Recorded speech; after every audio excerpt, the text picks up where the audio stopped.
Hello and welcome to another An Old Man Watches. And today we are going to be talking about Laputa, Castle in the Sky, or simply Castle in the Sky, a 1986 film from Japan's Studio Ghibli.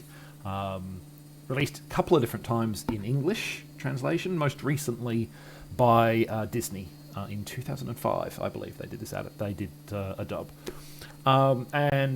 Laputa is a flying island originally described in Gulliver's Travels. It floats above the surface of the world, all but inaccessible to those of us stuck on the surface.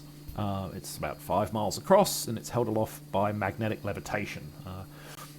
It's now empty and abandoned, however, the secrets of its advanced technology concealed somewhere inside. Now, obviously, capturing the secrets of this technology would profoundly change the dynamics of world power, and various factions are in pursuit of that technology and a means of accessing them for their own various purposes. And this film tracks a young woman, Shita, who unknowingly possesses the key to recovering the flying realm and accessing those secrets. With the help of a young man she meets named Pazu, she must do all she can to prevent Laputa's secrets from falling into the wrong hands. Of course, which hands those are is not necessarily as obvious as it might first appear, and that's a part of the film's development, is understanding who is friend, who is enemy. So it's a fairly straightforward family adventure concept. With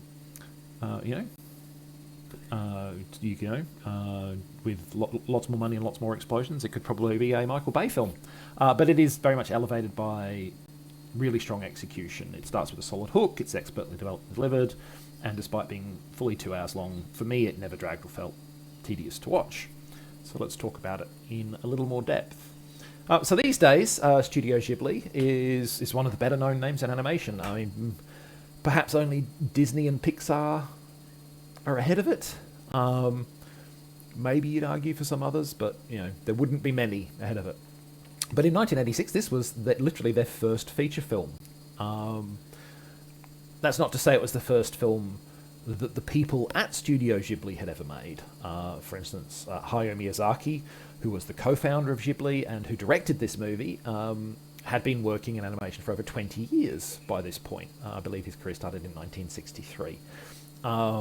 And he had already directed a couple of hit animated features, The Castle of Cagliostro and Nausicaa of the Valley of the Wind, which is probably one of the biggest animated blockbusters in Japanese history.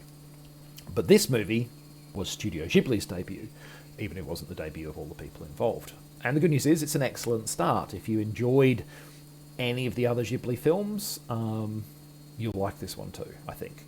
It's got the same heart and feel as their later works. Now you can see, I think, and literally see, that it is their first big project. The animation is less sumptuous than that of later films. It's not to say that it's not technically sound and well designed. It is, and it's got that same basic look in terms of character and setting design that a lot of Studio Ghibli films have, but it's definitely not as lush and textured as their more recent movies. Now, perhaps fittingly for Studio Ghibli's first feature film, it debuts a lot of the motifs that would commonly appear in those films, particularly those directed by Miyazaki, who was one of their most prolific directors, particularly in the earlier years of the studio's history. So these motifs include flight and flying machines, reverence for nature and villains who do not share that reverence, an elderly female antagonist who proves more sympathetic than she first appears, a young female protagonist. These are all elements that Ghibli and Miyazaki in particular I want to reuse. But for all that they do that, they're good enough at making movies to still ensure that each film has its own identity. So despite sharing many elements with later movies like Spirited Away or Howl's Moving Castle, Laputa Castle in the Sky doesn't simply feel like a dress rehearsal for those earlier works. You're not going to watch this and go, oh, it's, to go back to Michael Bay, it's not like, oh yeah, well, I've seen this movie before, because it's every Michael Bay movie. They do share elements, but the stories, the situations, the characters are sufficiently different that they also feel like their own thing, and they have their own stories, which is good. Now, perhaps ironically, for a film that is all about flying high, if I was going to pick one weakness for Laputa Castle in the Sky, It is perhaps that like some of the depth of later Ghibli works. This is very much an adventure story. It's full of action, robots, flying machines, thrilling chases, and the like. But the characters aren't as fully formed and rounded as in some of the later works. So Chihiro in Spirited Away, for instance, is much more nuanced and developed as a person than Shita or Pazu. And we never get to know the protagonists in this film in the way that we get to know Chihiro, or the way that we get to know Satsuki and Mei from My Neighbor Totoro. Now, this is definitely not a big problem, don't get me wrong. Like, this is a good movie, it's enjoyable, it sets out to be a fast-paced action-adventure, and it does that well.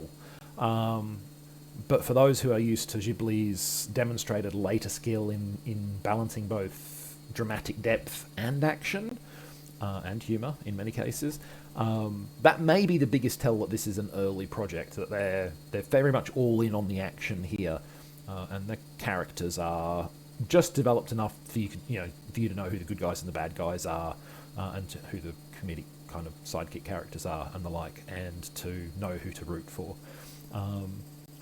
But I mean, sometimes simple, straightforward movies can be hugely entertaining. This is one of those times, unless you've got a deep-seated prejudice against watching animated movies because they're just for kids, which they're totally not. Just look at Pixar movies. Then you should check out Castle in the Sky. Obviously, it's not CGI like all the Pixar movies are.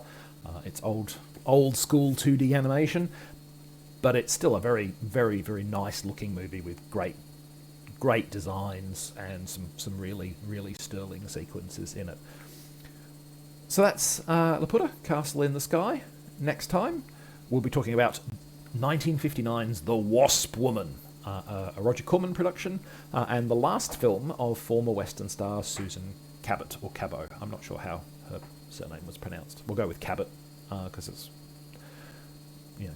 the way it looks for an English-speaking person, basically. But that's next time. In the meantime, thanks for watching this one, and I hope you enjoyed it.